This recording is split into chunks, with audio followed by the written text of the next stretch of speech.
지금 정책 전선에 혼란 발생. 뉴사이다 및 KTV 참조 바랍니다.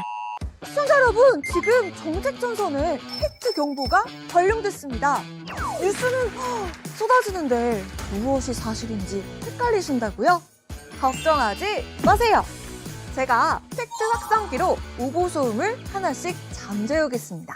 답답한 뉴스 속을 시원하게 뚫어드릴 오늘의 뉴사이다 팩트 기상도 지금 시작합니다.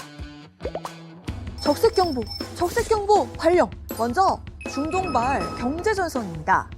기름값 폭등, 한국재정 펑크, 중동사태 장기화, 대비책은 정부가 중동발 고유가 대응책으로 석유 최고가격제 시행에 들어가 있습니다. 과연 중동 상황이 우리 경제에 어떤 영향을 미칠지, 정부 대응은 어디까지 준비되어 있는지 정책 기류를 살펴보겠습니다. 이어서 중동 사태로 흔들리는 수출입 대응 기류입니다. 중동 사태가 깊어지면서 우리 기업들의 수출입 물류에도 먹구름이 들이우고 있습니다. 중동발 오일 쇼크, 새 유류 관세 부과, 해상 면세유, 불법 유통, 단속 책임, 소극적, 관련 기업들은 물류 대금도 못 받고 있다는 어려운 상황에서 온라인상에선 여러 남설들이 돌고 있는데요.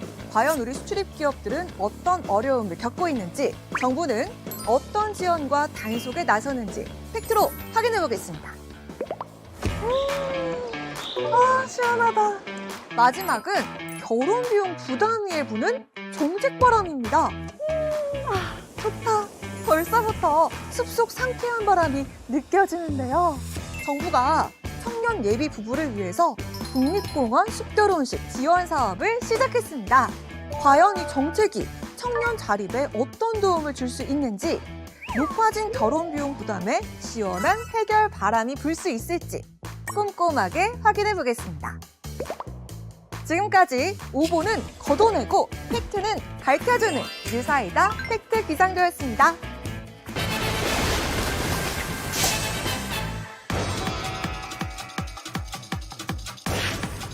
시청자 여러분 안녕하십니까? 쏟아지는 정보 속에서 중심을 잡는 KTV 팩트체크 뉴사이다 팩트 정리맨 최대환입니다. 네, 안녕하세요. 오보소음은 잠재우고 시청자 여러분의 답답한 속을 뻥 뚫어드릴 팩트 툭집게 강아랑입니다. 네, 요즘에 뉴스 보다가 이런 생각 한 번쯤 해보셨을 것 같습니다. 기름값이 또 오르는 거 아니야? 또는 석유 제품 최고 가격제를 시행하면 정부 재정이 펑크가 난다던데. 네, 중동 사태가 우리 경제에 영향을 미치는 건 아닌지 걱정하는 분들이 많은데요. 이럴 때일수록 저희 뉴사이다는 팩트 안테나를 바짝 세우고 있습니다. 지금 상황이 우리 경제에 어떤 영향을 미칠지, 정부 대응은 어디까지 준비가 되어 있는지 궁금하시죠? 오늘은 중동 특집으로 석유를 둘러싼 낭설들과 중동발 고유가 상황 속에 우리 정부의 대응을 확인해 보겠습니다. 네, 그래서 이분이 꼭 나오셔야 했습니다. 네. 복잡한 정책과 법리를 시원하게 분석해 주시는 분이죠. 우리의 든든한 팩트 길잡이 서연희 변호사님 오셨습니다. 어서 오세요. 어서 오세요. 네, 안녕하세요. 오늘도 올바른 소식과 진단으로 시청자 여러분을 팩트의 길로 안내해드리겠습니다. 네, 든든합니다. 서연희 변호사님 오늘도 기대하겠고요. 첫 번째로 짚어볼 주제입니다. 정부가 30년 만에 석유 가격 시장에 직접 개입을 했습니다. 바로 석유 제품 최고 가격제를 시행한 건데요. 그래서 오늘 이런 정책을 조금 더 정확하게 짚어보기 위해서 재정경제부 경제정책국 경제분석과 조성준 과장님을 모셨습니다. 어서 오세요. 어서 오십시오. 안녕하세요. 재정경제부 경제분석과장 조성중입니다. 중동 상황에 따른 민생 경제 영향을 최소화하기 위해 정부가 어떻게 대응하고 있는지 시청자 여러분께 시원하게 팩트 알려드리도록 하겠습니다. 네, 잘 오셨습니다. 본격적인 팩트 체크에 앞서서 답답한 속 네. 시원하게 한번 풀어봐야 될 텐데 이럴 땐 뭐가 필요하죠? 바로바로 사이다죠. 그렇습니다. 다 같이 사이다 한 잔 하고 들어가겠습니다. 준비되셨죠? 네. 하나, 네. 둘, 네. 셋. 와. 톡 쏜다. 네, 우선 중동 사태에 대해서 짚어보기 전에 KTV 팩트체크 뉴사이다 팩트 검증부터 들어가겠습니다. 네. 자, 얼마 전에 중동 사태 장기화, 정유사 손실 보전 정부 재정 펑크 난다. 유가가 리터당 1,800원이 되면 음흠. 석유 최고 가격제 해제한다. 이런 보도가 나왔는데 이거 사실입니까? 사실이 아닙니다. 석유 가격이 어느 수준이 되면 최고 가격제를 해제한다라는 기계적 기준은 정해진 바 없습니다. 지금 보셨죠? 강력하게 말씀하셨습니다. 절대 아니라는 거. 그러니까 손실 보전으로 재정이 바닥난다거나 1,800원이 해제 기준으로 정해졌다. 이건 아니라는 얘기군요. 자, 그런데 현장에서는요. 석유값이 아직도 비싸다. 더 내려야 된다. 이런 반응들도 나오고 있습니다. 자, 중동 상황이 길어지면 결국 국민이 가장 먼저 체감하는 게 기름값일 텐데요. 정부가 준비하고 있는 지원 대책 어떤 것들이 있습니까? 3월 13일 0시부터 정유사의 공급 가격 최고액을 보통 휘발유의 경우 리터당 1,724원, 자동차용 경유는 리터당 1,713원, 네. 실내 등유는 1,320원으로 지정하였습니다. 네. 향후 가격 안정 효과, 유가 반영 시차 등을 종합적으로 고려해서 2주 단위로 최고 가격을 재설정할 계획입니다. 이뿐만이 아닙니다. 화물차, 버스, 택시, 연안 화물선 등을 대상으로 경유 유가 연동 보조금을 50%에서 70%로 한시 상향해서 더욱 두텁게 지원해 드리겠습니다. 네. 저 이번에 이렇게 정부에서 시행하는 석유 최고 가격제. 이거 시청자분들은 좀 낯설게 느껴질 것 같은데 그러게요. 변호사님께 여쭙도록 하겠습니다. 이 제도가 어떤 제도고 또 왜 지금 시행이 되는 걸까요? 시청자 여러분께서는 이 석유 최고 가격제를 처음 듣는 분들이 많으실 텐데요. 네. 그 이유가 이 연원이 1970년대에 제정된 제도이기 때문입니다. 1970년도에 1차, 2차 석유 오일 쇼크 사태가 있었습니다. 당시에 정부에서는 석유가 국민에게 필요한 그 생필품일 뿐만 아니라 국가 안보라든가 국민 경제에 아주 중요한 원자재라는 점에 착안하여서 석유 최고 가격제를 비롯한 여러 가지 제도를 석유사업법에 규정하였습니다. 현재는 2004년에 전면 개정되어서요. 석유 및 석유 대체 연료 사업법으로 규정되고 있고요. 이 법을 위반할 경우에는 3년 이하의 징역 그리고 1억 원 이하의 벌금 등에 처해질 수도 있습니다. 이런 점 유의하셔야 될 거고요. 현재 이제 12일에 정부가 발표하여서 13일부터 전면적으로 시행되고 있으므로 네. 석유 가격이 곧 안정될 것 같습니다. 네. 네. 자, 그런데 시청자 여러분께서 한 가지 알아두셔야 될 것이 정부에서는 1,700원대라고 발표를 한 걸로 알고 있는데 실제로 가봤더니 1,800원대더라. 이거 잘못된 거 아니야? 아닙니다. 소비자 가격이 아니라 공급 가격을 인하하는 것이거든요. 그래서 공급가를 통해서 소비자 가격이 자연스럽게 같이 낮아진 거라는 점 염두에 두시면 될 것 같고요. 네, 일부 온라인 커뮤니티에선 주유소에서 기름값 안 내리면 그만이다. 사재기 생기는 거 아니냐. 이런 이야기까지 나오고 있는데 고유가 상황에서 사재기나 가격 인상 같은 시장 교란이 우려되고 있는데요. 정부는 이 부분에 좀 어떻게 대응할 수 있을까요? 예, 그래서 저희 3월 13일에 최고 가격제 시행과 함께 석유 제품 매점 매석 금지 고시를 제정하였습니다. 이에 따라서 석유 정제업자는 26년 3월과 4월에 월별 휘발유 경유 등유를 각각 지난해 같은 기간 반출량의 90% 이상 반출을 해야 됩니다. 네. 정당한 사유 없이 판매를 기피하거나 특정 업체에 과다 반출을 하는 행위 또한 금지됩니다. 정부는 매점 매석 행위 등으로 인한 소비자 피해가 발생하지 않도록 관계기관과 함께 매점 매석 신고센터를 운영하고 철저한 현장 단속을 시행할 계획입니다. 네. 자, 그럼 이번에는 서 변호사님께 또 여쭙겠습니다. 이번 상황처럼 중동 정세 같은 외부 요인으로 유가가 급등할 경우에요. 정부가 이렇게 가격 안정 조치라든지 시장 개입에 나선단 말이죠. 하지만 엄연히 우리는 사회주의 국가가 아니고 자본주의 국가란 말입니다. 그렇죠. 어느 정도까지 개입이 필요하다고 보세요? 정부에서 이렇게 국제 전쟁이라든가 이런 시장의 특성에 따라서 단기적으로 또 순발력 있게 반응하는 거는 매우 적절한 조치인 것 같습니다. 네. 하지만 이제 문제가 발생할 수 있습니다. 국제 유가가 계속 오르는 경우 정유사의 그 공급가를 제한을 하게 되면 정유사가 손실을 볼 수 있잖아요. 망할 수도 있죠. 네, 그러면 이게 재산권 침해 문제도 발생을 하고요. 그렇지만 그렇다고 해서 이거를 방치를 하면 국민 경제의 안정성이 떨어지게 됩니다. 그렇죠. 그래서 정부가 이를 보존해주는 이런 제도가 발생하게 되는데 이게 국민 세금으로 하는 것이기 때문에 무한정하기는 좀 어렵습니다. 그래서 정부에서 이미 여러 가지 연구를 하고 계신 것으로 알고 있고 석유 공급망의 다각화라든가 우리 국민들도 출퇴근하실 때 이제 대중교통을 이용하시는 등 협조를 하는 이런 방향으로 나가면 좋을 것 같습니다. 적정선이 중요하다. 이 네, 말이죠. 맞습니다. 네. 네, 중동 의존도가 높은 산업품목 수급에도 비상이 걸렸다고 하는데요. 과장님, 일부에서는 제2의 요소수 사태가 다시 일어나는 게 아니냐, 뭐 이런 우려가 있는데 이 부분에 대한 대책은 마련이 돼 있을까요? 예. 중동 상황이 공급망에 미치는 영향에 대해서도 관계기관 합동 비상경제 대응반을 중심으로 면밀히 점검하고 있습니다. 특히 석유화학의 필수적인 나프타의 경우 수입 나프타 중 54%가 호르무즈 해협을 이용하고 있어서 저희가 특별히 예의주시하고 있습니다. 네. 관계기관 공조하에 중동 의존도가 높은 품목들의 수급 상황을 면밀히 체크하고 있고요. 필요할 경우에는 경제 안보 품목으로 신속히 지정하도록 하겠습니다. 그렇군요. 국민들이 가장 궁금해하는 게 있습니다. 이건 저도 궁금한데요. 이번 중동 상황이 길어질 경우에 우리 경제나 물가에 좀 어떤 영향을 미칠 것으로 예상하고 계세요? 향후 중동 상황이 어떻게 전개될지 불확실성이 매우 크기 때문에 말씀하신 실물 경제에 어느 정도 영향을 미칠지를 수치적으로 단정적으로 말씀드리기는 좀 어려운 측면이 있습니다.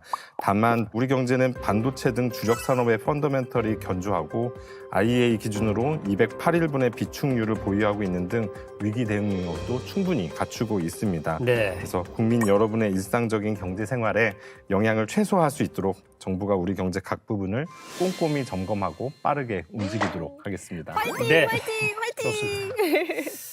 네, 정부에서는 시의적절한 정책을 계속해서 펼쳐주시고요. 우리 국민들께서는 그 시책을 잘 이해하고 따라주시면 좋을 것 같습니다. 오늘도 궁금했던 부분들이 시원하게 정리된 시간이었습니다. 그러면 오늘의 팩트 정리 들어갑니다. 석유 최고 가격제로 정유사 손실 보전하느라 재정이 바닥난다. 유가 1,800원이 해제 기준이다. 이런 이야기는 섣부르고 과도한 추측이고요. 확정된 기준도 아니라는 게 정부의 설명입니다. 네, 또한 정부는 고유가 상황에 대응해서 석유 최고 가격제를 시행하고 민생 지원 대책도 함께 추진하고 있습니다.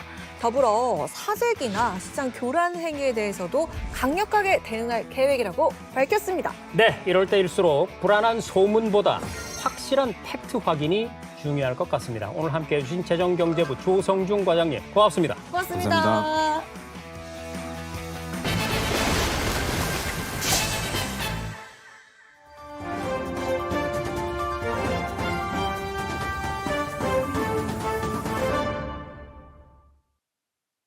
여러분 안녕하십니까. 유사이다 긴급 속보 전해드립니다. 요즘 SNS에 중동 전쟁 영상이 본물처럼 밀려 올라오고 있습니다. 네, 그런데요. 이 영상들 가운데 상당수가 실제 전쟁 영상이 아니라는 사실 알고 계셨나요? 그렇습니다. 이스라엘 텔아비브 시내가 불바다가 되고 세계 최고층 빌딩 부르즈 칼리파가 불길에 휩싸이는 영상들이 최근에 중동 사태와 관련해서 수천만 회의 조회수를 기록했습니다. 이 영상 가운데 상당수는 생성형 AI로 만든 가짜 영상이거나 합성된 영상인 것으로 확인됐습니다. 네, 또 지난 13일이었죠. 이스라엘 네타냐후 총리의 영상 연설을 둘러싸고 네타냐후 사망설도 나돌았습니다. 네, 맞습니다. 이 네타냐후가 이란의 공격으로 숨졌으며 이스라엘 정부가 AI 생성 영상을 내세워서 네타냐후 사망을 은폐하고 있다라는 주장이 SNS에 퍼졌었죠. 이에 현지 시간 15일에 네타냐후 이스라엘 총리는 5손가락을 펴 보인 사진을 소셜미디어에 올리면서 건재함을 과시하기도 했죠.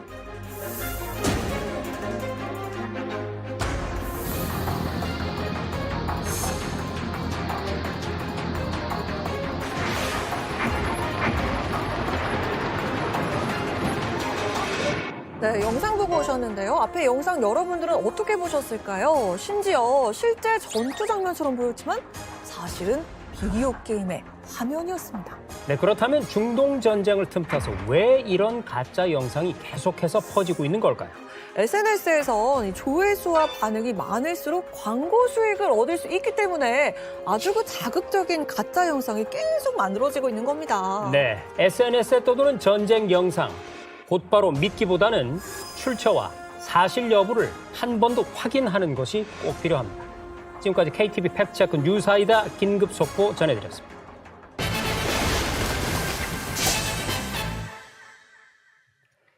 네, 앞에서 보셨듯이 이 최근 중동 사태를 둘러싼 AI 가짜 영상들이 온라인에서 빠르게 퍼지고 네. 있습니다.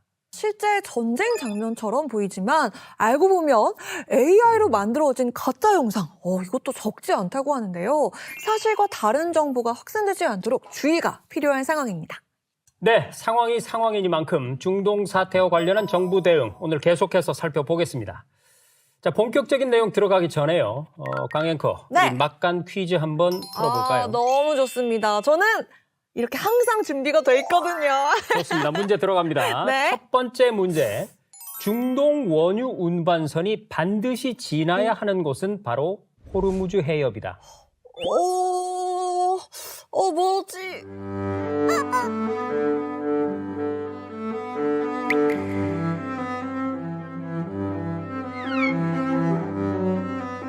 혹시, 정답입니다. 연기가 좀 기네요. 다음. 자, 두 번째 문제 들어갑니다. 중동 사태로 경영상 어려움이 있는 기업은 관세청에 관세 납부 기한 연장을 신청할 수 있다. 연장을 신청할 수 있다. 정답입니다. 딩동댕. 자, 세 번째 문제 갑니다. 수출입 기업 긴급 지원 제도는 중소기업만 신청할 수 있다. 아니다. 왜요? 갑자기 질문을? 음흠. 대기업과 중소 중견기업을 포함한 다양한 수출입 기업이 경영상에 어려움이 있을 때 신청 가능한 걸로 알고 있습니다. 그렇습니다. 역시 뉴사이다 강앵커의 성적은 오늘도 만점입니다. 자, 그런데 제가 이 문제를 낸 이유가 있습니다. 지금 실제로 중동 사태로 인해서 우리 수출입 기업들이 많은 어려움을 겪고 있다고 하네요. 네, 물건을 보냈는데 대금을 못 받고 있다. 그렇죠. 유가 상승으로 인한 물류비 증가가 가장 큰 리스크다. 바로 중동 사태로 인해서 우리 기업들이 겪는 어려움을 호소하고 있는 겁니다.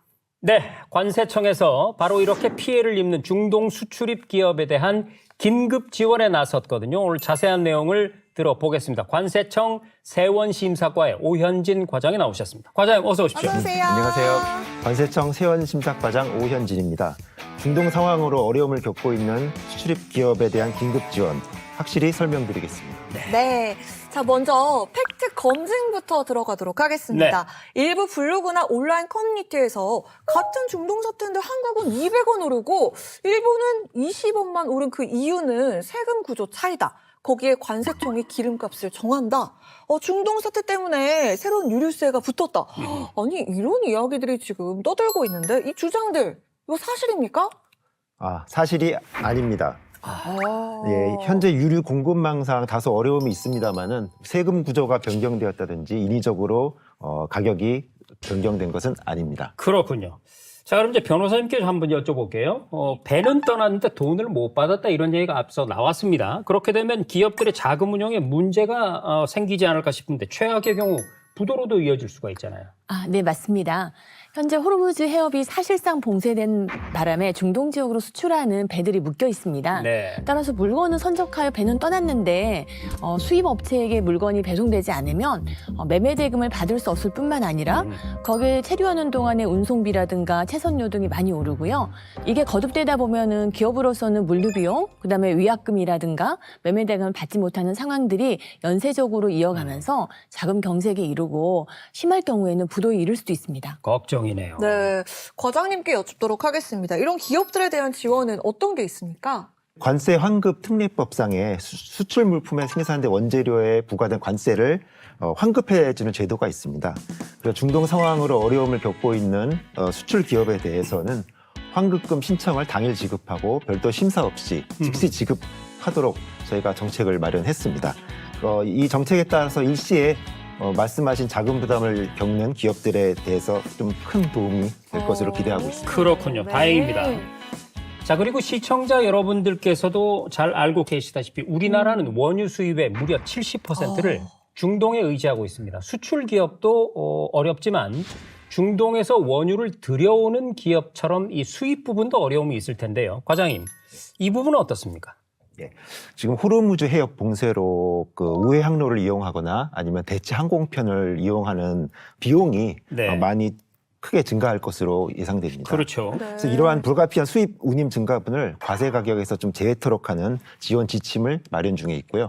이게 지침이 시행되면은 소급 적용하도록 저희가 조치를 취할 예정입니다. 아, 그럼 좀 부담이 예. 줄어들겠네요. 예, 그리고 또 한 가지 또 피해 기업의 일시적 자금 경색을 위한 세정 지원도 실시하는데요. 원칙적으로 15일 이내 납부해야 하는 관세 등 제세를 별도 담보 없이 최대 1년까지 납부 기한을 연장하고 최대 6회까지 분할 납부를 승인토록 할 예정입니다. 그렇군요. 자, 이렇게 전 국민이 에너지 걱정을 하고 있는 상황에 기름값이 오르는 틈을 타서 해상에서 면세율을 빼돌려서 파는 상황도 있을 수 있다고 하는데요.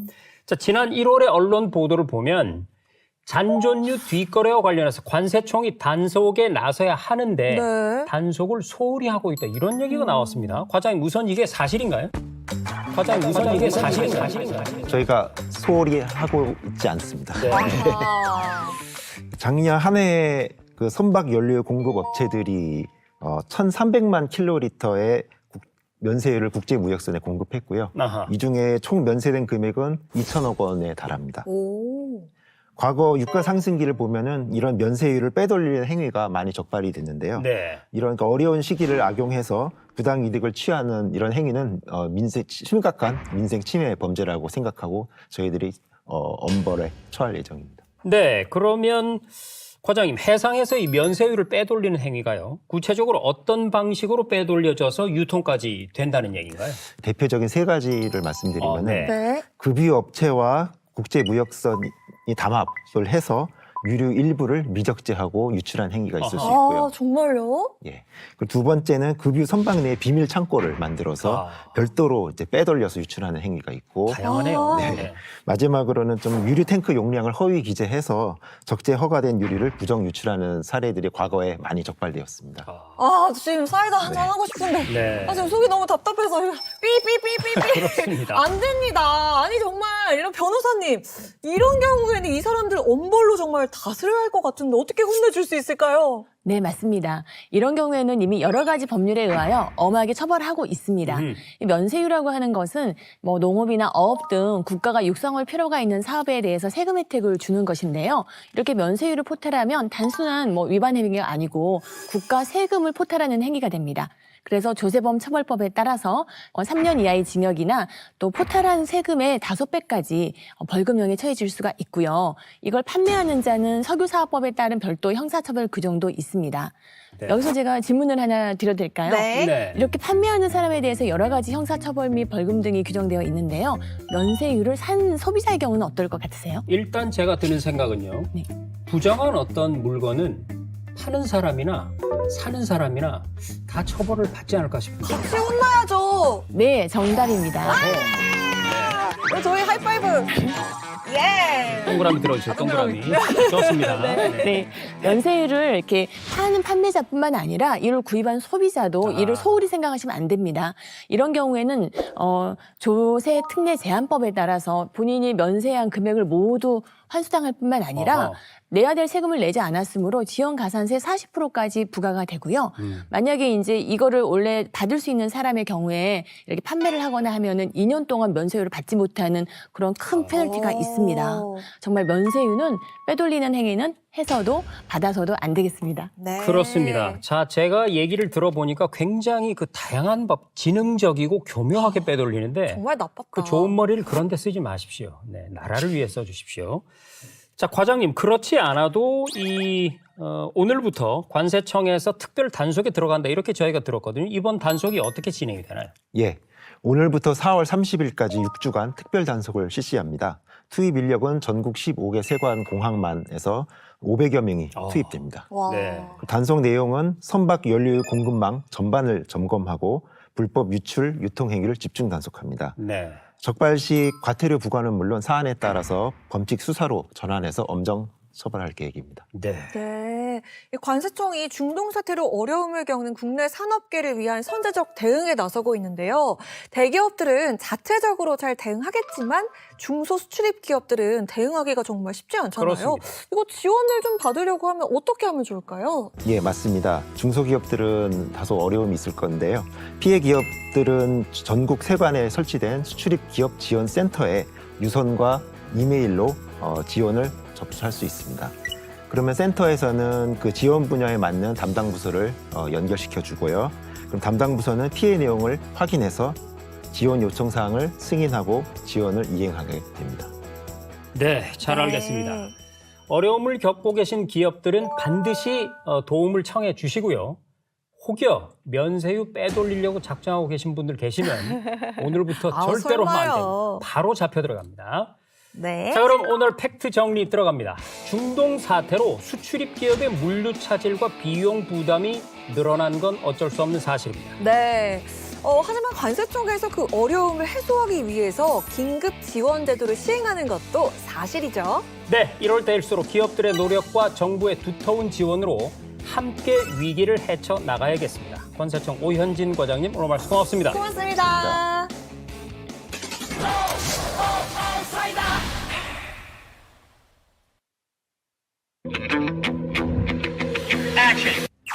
It's war now.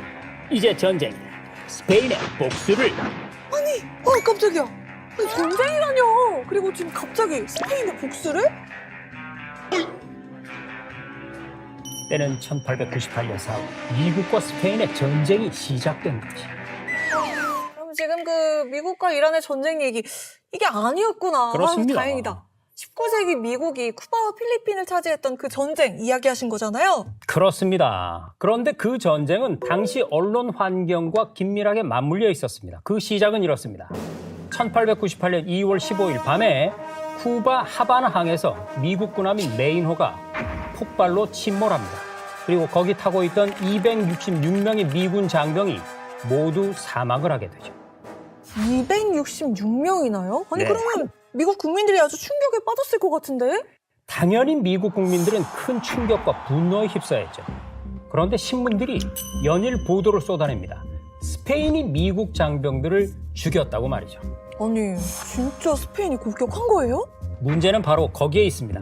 사실 폭발 원인은 그 누구도 알 수가 없었지요. 하지만 당시 신문들은 마치 경쟁이라도 하듯이 점점 더 자극적인 제목으로 기사를 쏟아냅니다. 스페인 사람은 야만인이고 살인자다. 스페인을 지옥으로 떨어뜨리자. 이런 식으로 말이죠. 왜? 신문이 잘 팔리니까. 자, 여기서 제가 당시 영상이 없기 때문에 재연을 좀 해보도록 하겠습니다. 미국 신문사 존스 씨의 인터뷰입니다. 그렇게 했더니 신문이 불티난 듯 팔리는 거예요. 믿을 수가 없었어요. 팩트는 개나 줘버리세요. 아니 진짜 신문 몇 장 팔아보겠다고 너무하신 거 아니에요? 아유 제가 진짜 너무 잘하셔서 감정이 막 이입되네. 그래서 감정이 막 왜 이입되네. 저한테 그래? 아니 그런 걸로 그렇게 자극적으로 보도를 해도 되는 거예요? 당연히 안 되죠. 결국 그렇게 전쟁이 시작됐던 겁니다. 물론 전쟁 이면에는 당시 패권을 둘러싼 미국과 스페인의 힘겨루기가 있었다지만 근거 없는 보도들이 전쟁을 부추긴 건 분명한 사실인 거죠. 아유 전쟁에 얼마나 많은 사람들이 희생되는데 사실 확인도 안 하고 그걸 부추겨요? 이런 역사가 우리에게 알려주는 건 분명합니다. 근거 없는 허위 과장 보도는 전쟁까지 불러올 수 있다. 네, 언론의 팩트체크가 얼마나 중요한지 우리가 꼭 기억해야 하는 이유입니다. 에이, 끔찍해. 잘못된 정책 정보를 톡 쏘는 시원함으로 풀어주는 뉴사이다는 알려지지 않은 좋은 정책도 시원하게 알려드립니다. 네, 뉴사이다가 전하는 굿뉴스, 굿 정책입니다. 네, 따뜻한 봄이 다가오면서 주변에서 결혼식 청첩장이 하나 둘씩 날아오기 시작합니다. 우리 서 변호사님은 어떠세요? 네, 저도 지금 한 달에 한두 번 정도 청첩장을 받고 있는 상황입니다. 네, 조금 출혈도 있겠네요. 조금 있습니다. 결혼하려는 청년들이 결혼식 비용이 만만치가 않아서 고민하는 경우도 많더라고요. 딱 하루 예식에 정말 어마어마한 이 돈을 쓰는 게 맞나 싶은 거죠. 자, 그렇다면 말이죠. 푸르른 대자연, 그것도 대한민국에서 제일 아름답다는 국립공원에서 공짜로 결혼식을 할 수 있다면 어떨 것 같아요? 너무 좋죠. 저는 네. 다시 하고 싶어요. 그렇군요. 따뜻한 햇살이 내리는 자연 속에서 야외 결혼식. 너무 좋은데요. 근데 무료라고요? 정말 금상첨화죠. 그렇습니다. 자, 실제로 그런 결혼식을 지원해주는 정부 부처가 있습니다. 기후에너지환경부 자연공원과의 이재윤 사무관 모셨습니다. 어서 오십시오. 어서 오세요. 네, 안녕하십니까. 네, 안녕하세요. 국립공원 숲결혼식 업무를 담당하고 있는 기후에너지환경부 이재윤 사무관입니다. 네, 네. 스튜디오가 그냥 훈남의 이미지가 아우 지금 너무 뿜뿜 밝아졌다. 터지고 있습니다. 네. 상쾌해졌어요. 네. 사무관님 진짜로 국립공원에서 무료로 결혼식을 할 수 있는 겁니까? 네, 물론입니다. 국립공원 예약 시스템을 통해서 예식장 대관이 연중 가능하고요. 올해는 예비부부 50쌍을 선착순으로 선발해서 결혼식 비용의 전반적인 부분을 무상으로 지원할 계획입니다. 이런 파격적인 지원에는 우리 정부의 국정과제인 청년 자립 지원과 그리고 저출생 극복에 부응하려는 우리 기후에너지 환경부의 책임감이 담겨 있습니다. 네. 구체적으로 어떤 것들을 지원을 해주시는 건가요, 사무관님?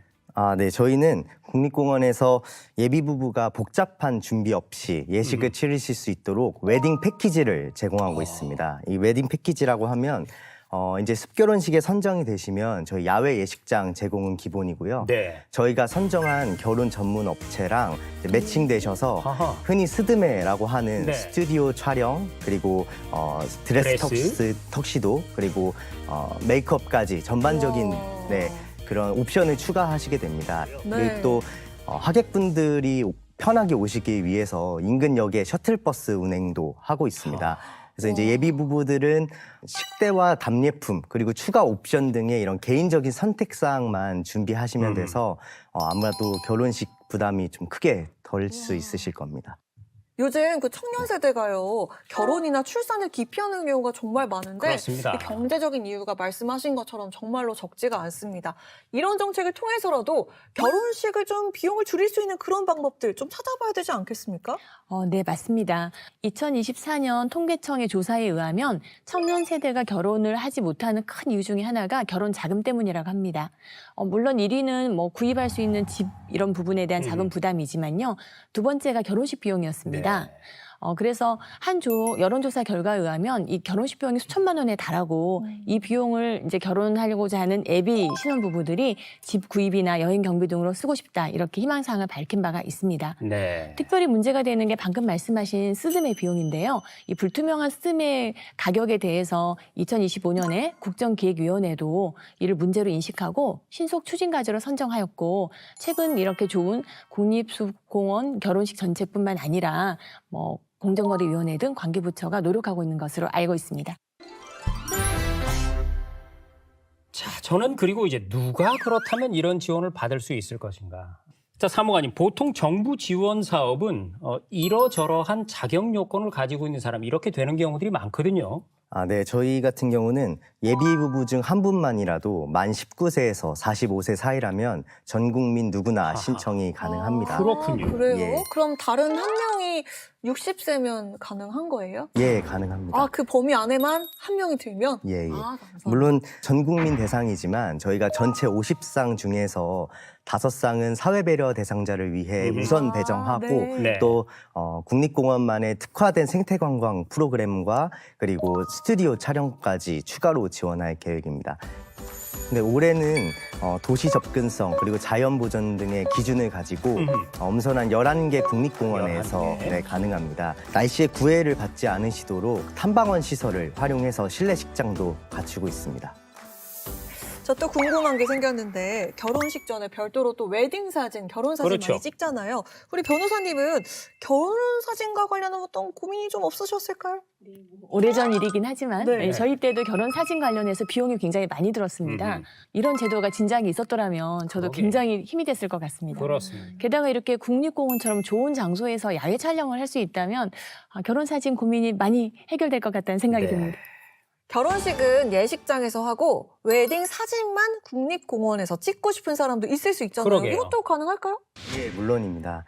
인생 사진을 남기실 수 있는 명소와 사진 스팟도 준비되어 있으니까요. 저희 국립공원 예약 사이트에서 예약하시고 방문해 주시면 예쁜 사진 많이 남기실 수 있을 겁니다. 네. 특히 중년들께서 리마인드 웨딩 하실 때 웨딩 사진을 국립공원에서 많이 찍고 계십니다. 네, 그러면 혹여 실례가 안 된다면 우리 사무관님은 결혼하셨습니까? 궁금하다. 아쉽게도 아직입니다. 근데 꼭 하고 싶습니다. 그렇군요. 네. 자, 전국에 계신 여성 시청자, 미혼 시청자 여러분, 전화번호 지금 밑에 나갑니다. 010까지만 알려드리겠습니다. 20 여기까지 알려드리겠습니다. 네. 자, 그러면 만약에 우리 이재윤 사무관님께서 숲 결혼식을 하시게 된다면 1순위로 꼽고 싶은 국립공원이 있는지 그리고 그 이유는 뭔지 궁금하네요. 네, 공원마다 특별한 장점들이 다 있어서요. 네. 우선은 제가 세종에서 근무를 하고 있기 때문에 이제 많은 지인들이 찾아오실 수 있는 계룡산 국립공원도 좋을 것 같고요. 또 이제 변산반도 국립공원에서 넓은 바다를 배경으로 석양이 지는 시간에 하면 너무 예쁠 것 같다라는 생각이 있습니다. 사무관님께는 다 계획이 있군요. 예. 사무관님의 결혼으로 우리가 단체로 국립공원 구경 갈 날을 기대해 보면서 자, 팩트 정리 들어갑니다. 결혼식은 화려한 예식이 아닌 그 속에 담긴 약속이 더 중요한 법입니다. 네, 아름다운 자연 속에서 비용 부담 없이 사랑의 언약을 나누고 싶다면 국립공원 숲결혼식을 검색해보세요. 여보, 우리도 한 번 더 알 수 있는지 알아봅시다. 네, 오늘 행복한 소식 전해주신 이재윤 사무관님이었습니다. 고맙습니다. 고맙습니다. 네, 오늘 세 가지 정책 주제를 짚어봤습니다. 중동 사태 대응부터 수출입 시장 질서 단속, 그리고 예비 부부의 경제적인 부담을 덜어줄 숲 결혼 지원 정책까지. 복잡한 정책 이야기 속에서 팩트와 오해를 차근차근 짚어봤습니다. 네, 뉴사이다로 시청자 여러분들의 궁금증이 조금이나마 해결되셨길 바랍니다. 잘못된 정보에 흔들리지 않는 진짜 팩트를 찾아내기 위해서 뉴사이다는 쭉 함께하겠습니다. 네, 오늘 쏟아진 정책 이슈들 한 줄로 정리해보는 시간이죠. 우리가 만든 명언이 화장실 벽에 걸리는 그날까지 명언 공작소는 계속됩니다. 자, 우리 이재윤 사무관님 명언부터 한번 들어볼까요? 자연스러운 것이 가장 아름답다. 네, 지금 숲 결혼식을 표현하신 것이죠. 네, 맞습니다. 다음 변호사님. 네, 수출입 기업 긴급 지원은 위기를 버티게 하는 버팀목이다. 좋습니다. 우리 강앵커. 불안한 국제 정세 속에서도 경제 방향은 팩트가 잡는다. 뉴사이다 앵커다운 명언이었고요. 저는 숲 결혼식으로 한번 가겠습니다. 숲 결혼식은 남의 떡이지만 내 떡도 된다. 왜요? 왜요? 나는 못했지만 내 딸이 하면 되니까. 아, 저희 딸이 올해 초등학교 2학년생인데 한참 멀었네요. 빨리 크거라. 좋습니다. 지금까지 KTV 팩트체크 뉴사이다였습니다. 저희는 다음 주에도 더 시원한 사이다로 돌아오겠습니다. 다음 주에도 뉴사이다와 함께 해주세요. 고맙습니다.